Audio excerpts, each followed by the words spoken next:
জয় Hind everyone, প্রত্যেককে স্বাগত জানাই আমার ইউটিউব চ্যানেলে। আজকে মূলত যে বিষয়টা নিয়ে আলোচনা করব সেটা হচ্ছে আইসিডিএস অঙ্গনওয়াড়ি কর্মী নিয়োগ হচ্ছে। শূন্য পদের সংখ্যা এখানে প্রায় 16,400 মতো রয়েছে এবং যোগ্যতা শুধুমাত্র অষ্টম শ্রেণী পাস, মাধ্যমিক পাস এবং স্নাতক পাস। অর্থাৎ তুমি যদি অষ্টম শ্রেণী পাস করে থাকো তাহলে তুমি রাঁধুনি বা হেল্পার পদের জন্য আবেদন করতে পারবে, মাধ্যমিক পাস করে থাকলে হেল্পার পদের জন্য আবেদন করতে পারবে এবং স্নাতক অর্থাৎ গ্র্যাজুয়েট পাস করে থাকলে তুমি সুপারভাইজার পদের জন্য আবেদন করতে পারবে। তার মধ্যে কী কী যোগ্যতা রেখেছে, বয়স কত লাগবে, বেতন কত পাবে, সিলেবাসে কি কি পড়তে হবে, নিয়োগ পদ্ধতি কী, সব কিছু এই ভিডিওর মাধ্যমে তোমরা জেনে যাবে। ভিডিওটা শেষ পর্যন্ত ওয়াচ করবে এবং যারা চ্যানেল নতুন তারা অতি অবশ্যই চ্যানেলটাকে সাবস্ক্রাইব করে পাশে থাকবে। তো চলো আমি তোমাদেরকে স্টেপ বাই স্টেপ দেখিয়ে দিই তোমাদের কীভাবে তোমাদের পড়তে হবে বা কীভাবে তোমাদের সিলেকশানটা নিতে পারবে। দেখো, সর্বপ্রথম আমরা আইসিডিএস সুপারভাইজার যেটি নিয়োগ হবে সেটা অতি অবশ্যই WBPSCর আন্ডারে নিয়োগ হবে, অর্থাৎ ওয়েস্ট বেঙ্গল পাবলিক সার্ভিস কমিশনের আন্ডারে এই নিয়োগ পদ্ধতি হবে। এবার 2026 সালে তোমাদের রিক্রুটমেন্ট প্রসেসটা কী রয়েছে দেখে নাও। এখানে সম্পূর্ণ রিক্রুটমেন্ট বডি তোমাদের পাবলিক সার্ভিস কমিশন এবং পোস্টের নাম কী কী রয়েছে। পোস্টের নাম তোমাদের আমি ফার্স্টে বলেই দিলাম, সুপারভাইজার পদ রয়েছে, কুক রয়েছে এবং হেল্পার রয়েছে, ঠিক আছে। নেক্সট ভ্যাকান্সি কত আসছে, ভ্যাকান্সি তোমাদের 16,400 মতো ভ্যাকান্সি উঠে আসছে। এটা অফিসিয়ালি তোমাদের অ্যানাউন্সড হয়ে গেছে যে 16,000 প্লাস তোমাদের পদে নিয়োগ হবে।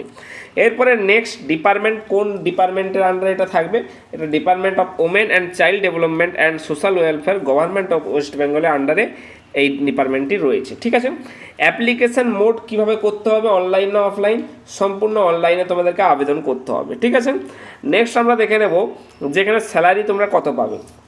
দেখো, স্যালারি তোমরা এখানে 27,000 টাকা পার মান্থ পেয়ে যাবে। যারা সুপারভাইজার পদে রয়েছে তাদের বেতনটা প্রায় 36,000-এর মতো দাঁড়াবে, প্রায় 36,000-এর মতো। কিন্তু যারা হেল্পার তারা 27,000-এর মতো প্রায় পেয়ে যাবে। কিন্তু এখন বর্তমানে যখন 7 পে ঘোষণা হবে, অর্থাৎ 7 পে গঠন অনুসারে তোমাদের স্যালারিটা আরও বেশি ইনক্রিজ হয়ে যাবে, প্রায় 35 থেকে 40-এর কাছাকাছি চলে যাবে। আর অফিসিয়াল ওয়েবসাইটে, কোন ওয়েবসাইটে তোমাদের আবেদন করতে হবে, www.psc.wb.government.in অফিসিয়াল ওয়েবসাইট থেকে তোমাদেরকে আবেদন করতে হবে। নেক্সট আমরা চলে আসবো যে আইসিডিএস সুপারভাইজারের এলিজিবিলিটি কন্ডিশন কী রাখা হয়েছে। দেখো, সর্বপ্রথম তোমাকে জেন্ডার অবশ্যই ফিমেল ক্যাটাগরির মধ্যে হতে হবে।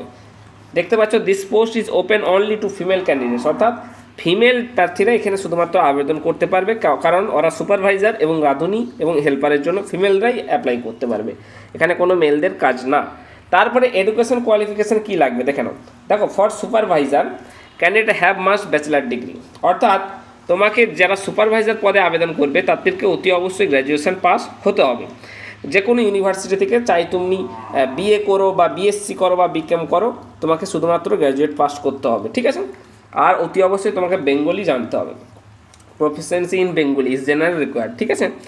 নেক্সট, যারা ফর কুক অ্যান্ড হেল্পার, অর্থাৎ যারা রাঁধুনি এবং হেল্পারের জন্য অ্যাপ্লাই করবে তারা অতি অবশ্যই 8 পাস হতে হবে, ঠিক আছে।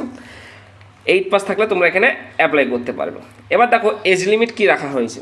সর্বপ্রথম বলি যে the age limit of expected to be between 18 and 39 years for supervisor, অর্থাৎ মিনিমাম বয়স 18 বছর এবং ম্যাক্সিমাম 39 ইয়ার্স পর্যন্ত আবেদন করতে পারবে। কোন পদে? সুপারভাইজার পদে। যারা সুপারভাইজার পদে আবেদন করবে তাদের এই বয়সটি লাগবে। এবার যারা SC ST থেকে বিলং করবে তারা 5 বছরের ছাড় পেয়ে যাবে এবং যারা OBC তারা 3 বছরে এখানে ছাড় পেয়ে যাবে।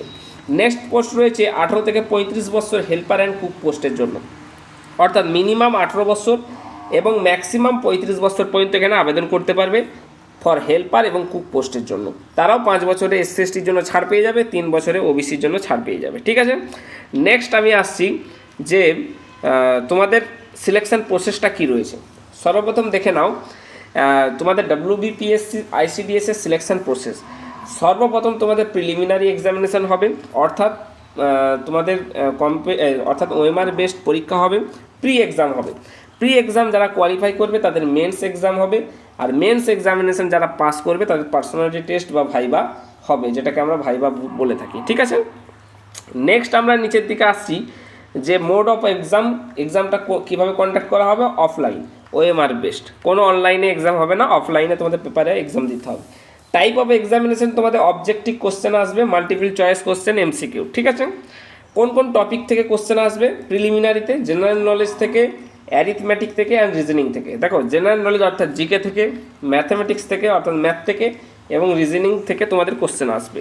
টোটাল কোশ্চেনের সংখ্যা কত থাকবে? টোটাল কোশ্চেনের সংখ্যা 100টি কোশ্চেন থাকবে, 100 মার্কস তোমাদের এখানে বরাদ্দ থাকবে এবং টাইম তোমাদের থাকবে 60 মিনিট, অর্থাৎ 1 ঘন্টার মধ্যে তোমাকে 100টি কোশ্চেন করতে হবে। আর নেগেটিভ মার্কিং তোমাদের অতি অবশ্যই থাকবে, কিন্তু এখন পর্যন্ত জানা যাচ্ছে না কত থাকবে। মেবি 1/4 থাকতে পারে, 4টা ভুল করলে 1 নাম্বার কেটে নিতে পারে। ঠিক আছে, এটা তোমাদের পুরো সিলেকশন প্রসেস আমি তোমাদেরকে দেখিয়ে দিলাম। এবার তোমাদের অ্যাপ্লিকেশন স্টার্ট হচ্ছে, তোমাদের ধরে নিতে পারো এই মাস জুলাই মাসের শেষের দিকে তোমরা এই অফিসিয়াল নোটিফিকেশানটা পেয়ে যাবে। কারণ যতটুকু খবর আসছে যে 15 জুলাইয়ের পর থেকে তোমাদের বিভিন্ন ধরনের নোটিফিকেশান আসতে চলেছে পিএসসির আন্ডারে, যাতে পিএসসি ক্লার্কশিপ হোক, পিএসসি তোমাদের সুপারভাইজার হোক, সব কিছু ধরনের পোস্টে নিয়ে আসছে। জুলাই মাস নাগাদ তোমরা পেয়ে যাবে, অর্থাৎ জুলাই মাসের শেষের দিকে না হলেও আগস্ট মাসের ফার্স্ট উইকে তোমরা এই নোটিফিকেশানটা অফিসিয়ালি ভাবে দেখতে পেয়ে যাবে। এই ছিল তোমাদের আপডেট। ভিডিওটা ভালো লাগলে অতি অবশ্যই চ্যানেলটাকে সাবস্ক্রাইব করে পাশে থেকো। ধন্যবাদ।